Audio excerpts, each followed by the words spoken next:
All right, fellas. First of all, thanks for coming down and talking about this year coming up. Start with you, Daniel. You've been a member of the club since it started in 2014.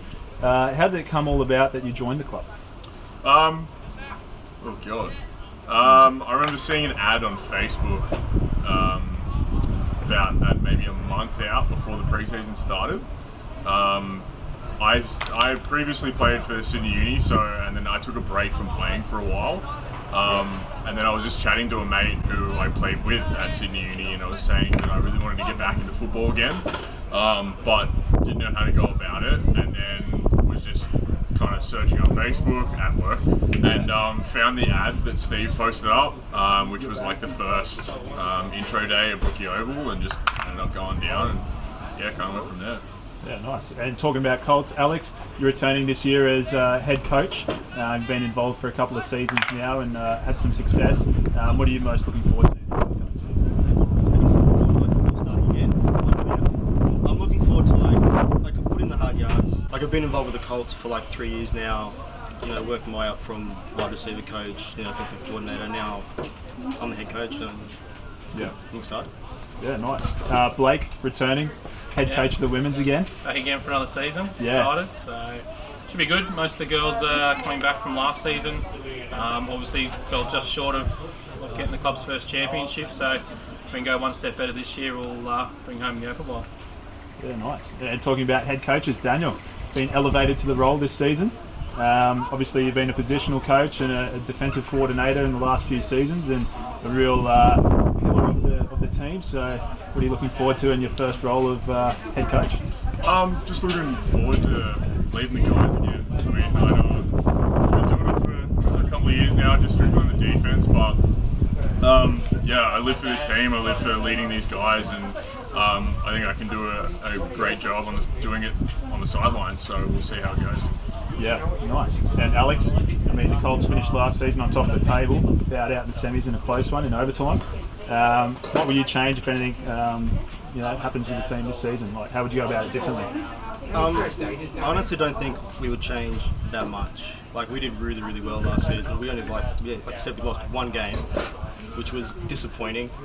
I would really like more players. I think we didn't do as well because we didn't have that many players. The two teams that made the grand final had like 30 plus man squads, and we were getting by with 20, just 20. So hopefully that happens this year.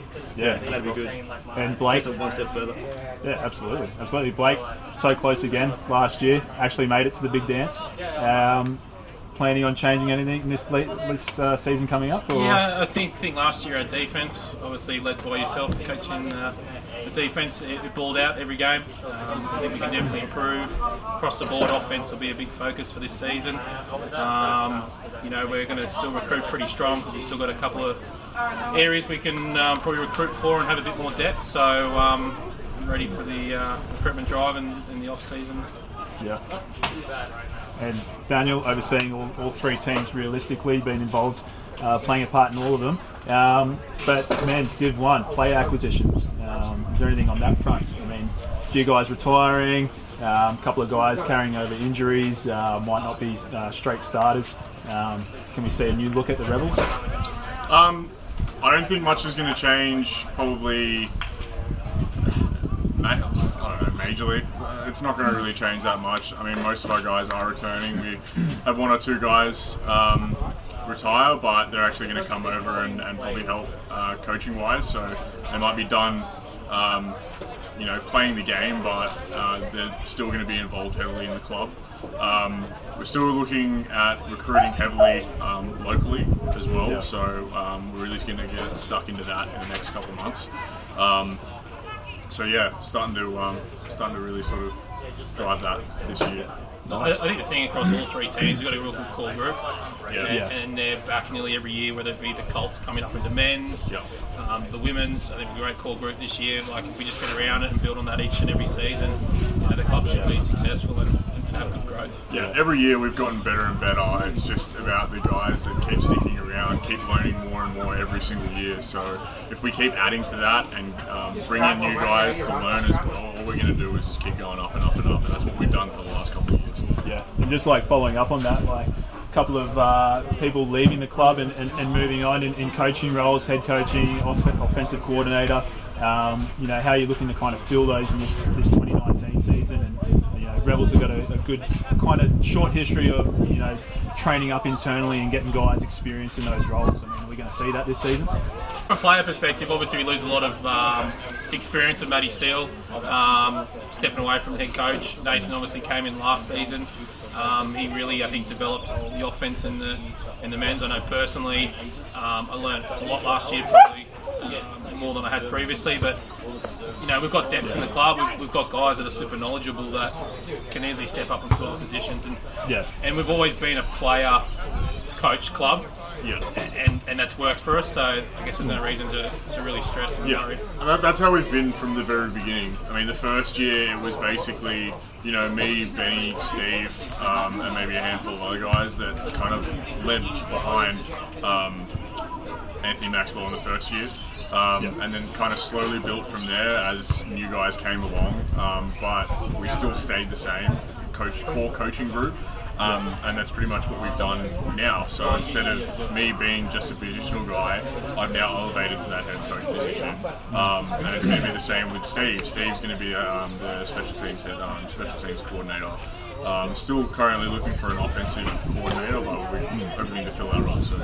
Yeah, absolutely. Yep. And speaking about coaching, I know a couple of guys here helping out with the Wolverines for the junior AGL. Yep. You must be super stoked, Alex. A couple of your guys have made the squad, and also the development squad for the younger guys. I'm sure you're pretty excited to see what they can do this season. Yeah, very much so. I've got like 2 guys in the development squad and 6 starting. No, I'm really excited. We shouldn't have most of those guys returning. We have a few of them not returning. Like we have 2 guys, I think, moving up. 2 guys moving up from the seniors, and that's a shame because one of them is amazing. And I'm actually losing a guy to America, which no one knows about yet. Yeah, that's disappointing. Did we just come across an expose? That's disappointing. Yeah. And Next on TNT. we'll change a bit, Yeah. but you know. I guess Daniel, you're coaching, you're going to be on the sideline this year. Does this mean we won't see you in the purple and black back on the field again, or Oh no! have you got plans for the future? Yeah, I wouldn't rule that out. You're definitely not going to get rid of me yet. So, I'm going to take this year to recover, look after my body, and give 100% of my time on the sidelines to football anyway.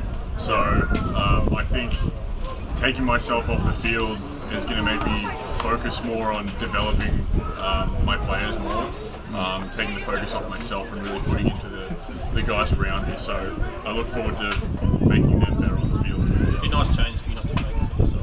Yeah, correct. Yeah. I think the offenses of 2019 are probably pretty thankful that you're not going to be out there causing havoc this season, giving everyone a break. Obviously not leading with the end. Someone's going to have to make up for the 15-yard penalties that I'll be behind. That's it. Yeah, thanks for coming, fellas. Well done.